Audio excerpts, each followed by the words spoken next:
on my Facebook page and YouTube video that I would YouTube channel, not YouTube video. It is a YouTube video, but it's also on my YouTube channel. And I said that I would get on a rant today, and I would say what there is to say and speak into the depths of your soul for you to truly hear my message, and may my message resonate with you and your soul for your soul's expansion and all that is aligned for you right now at this very moment.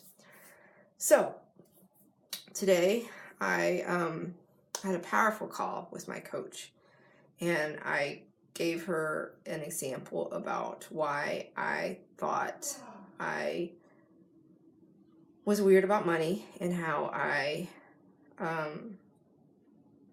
and my conversation with my husband about money, and how much I spend on money, and how much and where and what I get out of my life coaching. And I said something that wasn't true. I said that what I got out of my life coaching was she was helping me become she was training me how to be a proper life coach, like an effective one. And that's all I said, which is true. But also what's not true was I did not also share that I've gotten profound, life-changing things for me to truly live a deeply powerful life.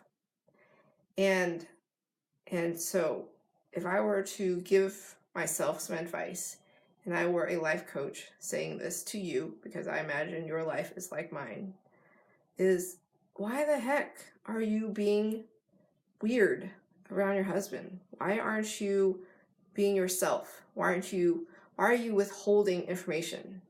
Why do you care if he approves of you or not?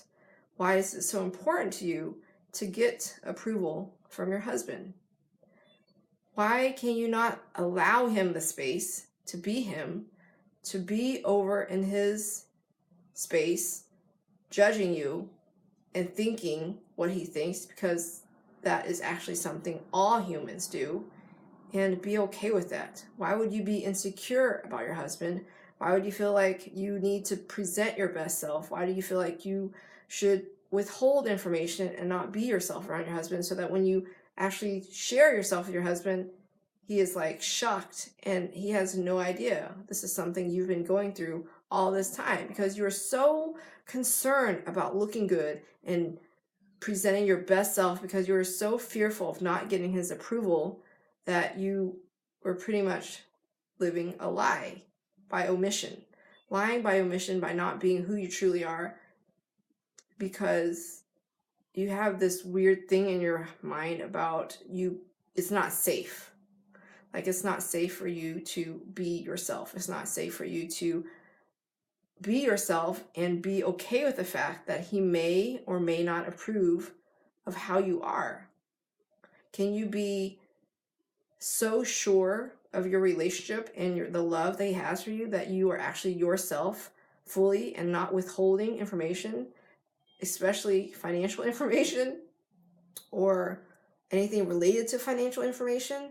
Could you just be honest with him, like brutally honest, like speaking from your heart and soul honest, not honest as in to like make him mad, or honest to be like self-sabotaging, but just honest, like really, really honest, and then sit back and hear what there is to hear and allow him to say what he says and respond in the way that he responds, and not expecting that he'll be a certain way, or expecting he'll say certain things, or putting him in a box or categorizing him and giving him a really small space to operate from.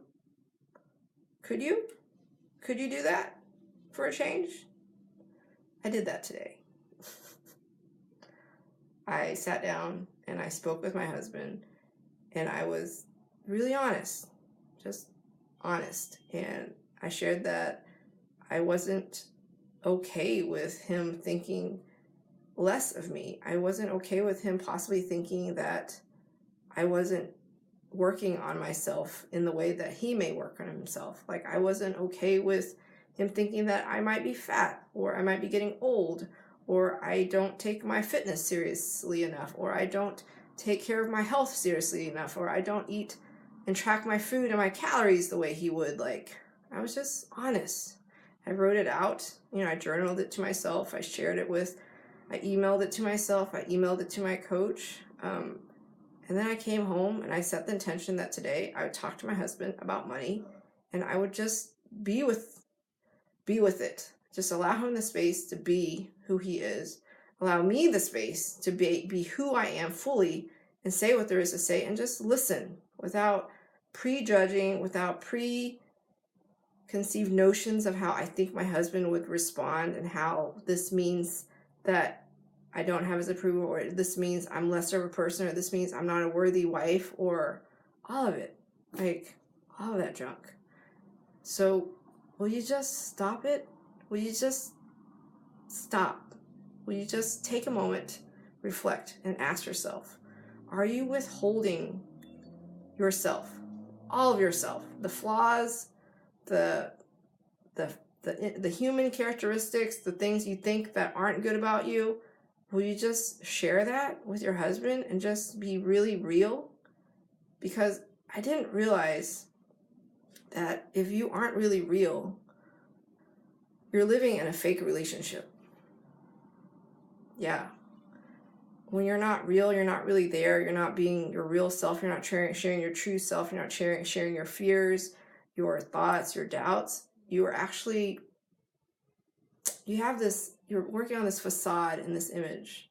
Like my husband, he called it slapping a Band-Aid on something, and never really sharing the inner turmoil and the torment that I had within, and I just didn't want to share it, because would he think I would be a lesser person? Would he think I'm lesser of a wife? Would he think, oh my gosh, I thought she was this wonderful, perfect woman, and she's not. She's not at all.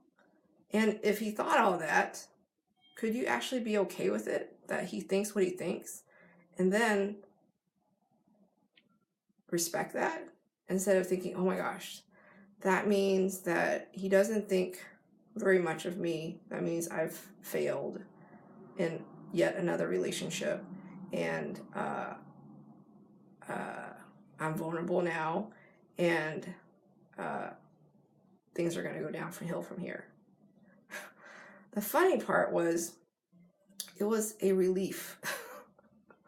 It was finally a relief to just be really honest with my husband and just speak from the heart, and to say what there was to say, and show more aspects of me, so that he just sees me for who I am, with all my flaws, with all my doubts, with all my fears, all the chatter and stuff I have in my head, all the stuff I talk to my coach about. Could I just allow him in, and just allow him to be with that? And then no matter what he thinks, be okay with that? That's like truly surrendering to who you really are, flaws and all, regardless of what other people may think, regardless of whether they'll judge you or not, as humans do, whether you'll get their approval or not, whether or not you might not know what will happen after this moment when you share that with your husband. Would you finally be okay with it?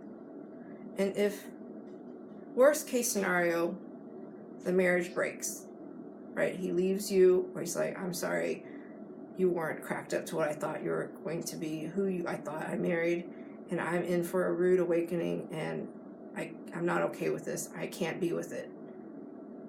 If that was the worst thing that could happen, and that's what he said, could you be okay with that and realize that you respect his opinion and his decision, and you would share what you were committed to, like being in a healthy relationship with your husband? But if he no longer desired to be in the relationship, could you respect that? Could you give him the space to say, no, that's not okay with me? It's something. It's very powerful, very freeing. It's a heart opener. It's a relationship builder. It is a great testament to your marriage and your relationship when you get to be really 100% honest with your husband and trust that no matter what, you're going to be okay. You are okay. Everything is fine. Everything is okay, no matter what, because you finally get that you have a superpower. You have the superpower of choosing to be happy or choosing to be fulfilled, choosing to look at things in a powerful way, and choosing to simply be without reservation of what someone else may think of you. Like when I shared with my husband all this stuff, so I put my hand here, then my face is not so bright, but here then it gets whitewashed. So I'll put my hand here. So when I shared this stuff with my husband, he, it was a lot for him to process. But I got to see him wholly without my preconceived notions of me prejudging him of what he would judge of me. And it was refreshing, and it probably explained a lot of things to him and to myself about why I acted so weird or what he thought and so on and so forth. And I think it makes for a better you, not in just your relationship with your husband, but a relationship with yourself, your kids, your parents. Like when you finally get that if you're on a mission and a goal to always be deeply authentic and just be you, completely you, 100%, not a held back fake facade of you, an image you're trying to portray or paint because you're trying to manipulate. It's like you're hedging and predicting what the other person might say if you acted a certain way. And so it's very strategic and calculating and manipulative in a way, because you're shaping what you say and how you are because you're trying to get a certain reaction or response or approval from the other person. You're not doing it from a place of, I'm doing it, I'm being this because it's simply me, and the person is allowed to say and think and believe and judge the way they do, and it's okay because that's their right as a human being. Everyone judges, everyone thinks, everyone has thoughts, everyone will make conclusions. It's part of the human experience with a brain and thoughts and words and all that stuff. And this is the way we process information and communicate. So why would we try to manipulate the outcome of that? Like I was so stuck on, well, if I said these things, I would sound really smart. Or if I said it in this way, then I'd sound really logical. Or if I would say it this way, then my husband would think I'm really grounded. If I was really rational, then he would think she's really rational. Or if I said things in a very scholarly way, then he would say, oh yeah, she's very intelligent. She uses big words. She uses logical terms. In the meantime, it's not the complete truth. I may be thinking some other things that I carefully left out because I'm grooming the image that I'm looking for my husband to see and conclude, and it's energy draining. Can you imagine you trying to be a version of you that's not true because you're trying to get the approval of someone else? It's like so much work. Instead, can we just simply, first and foremost, be okay that we're okay, and people will say what they say, they will think what they think, and you will think what you think, and you will say what you say. But instead of like preempting and predicting and grooming and filtering so that you would get a certain response reaction from the other person, like, could you just stop it and then use that energy for something else? That's my quiet rant for you. And I hope it spoke into your soul, and I hope you sit and reflect on it and journal about it and think about it and ask yourself, like, who am I really? Am I the same person I am everywhere I go? Or am I a different person when I'm at home with my husband? Am I a different person when I see my parents? Do I omit certain aspects of myself to give myself a certain rating, you know, like so that it would be pre-approved for this general audience? It's like the preview of the movie, right? You're only picking out certain scenes and certain clips so that you could get a certain rating for that general audience versus just a real clip of the movie, or just allowing a person to see the whole movie and then for them to judge themselves what kind of rating it gets and be okay with whatever rating you get. At least it would be a real rating, not one that you strategically worked to get a certain rating. Ugh. Here's you living a deeply profound, fulfilling, meaningful life with utter clarity and choice and freedom. Here's you living a soul elevated life. And if you did not already know, I'm a life coach. I coach people for a living. I have a phenomenal coach. I'm one of the best coaches out there. If you were a fly on the wall and you sat and listened to one of my calls with my clients, you would be like, oh my gosh, I want some of that. I want someone like that in my life to take that kind of stand for me and to challenge me in that way so that I can live that kind of powerful of a life. That's how good I am.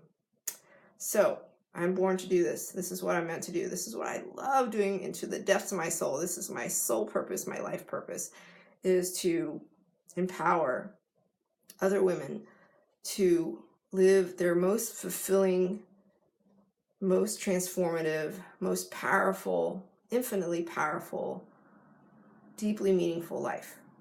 That is my mission statement for my coaching practice. This is what I do for you. This is what you do for yourself with my guidance. I'm a life coach. I guide you through living your best life in the most powerful way. And in all the experiences I have, all the ups, the downs, the struggles, the challenges, helps me really be with it and process it and journal about it and keep record of it so that I can be that much of a better coach for you, because I too have experienced those things and I too know what it felt like, and I also know what it looks like from the other side when you overcome that obstacle or overcome that challenge or shift into a different channel, a different frequency, and you truly start living into a different kind of you. And it's so powerful. It's infinitely powerful. Who doesn't want that? Who doesn't want to do that? So reach out to me, connect. We'll have a free session together. We'll talk. We'll see if I'm for you, if you're for me. If you'd rather go check out my old videos or my YouTube channel, you can do that. You can check out my website and then reach out to me, send me an email or a message, and let's connect and start you on your journey, and for you to tune into the channel and the frequency to live a deeply fulfilling, infinitely powerful, soul elevated life. I'll see you tomorrow.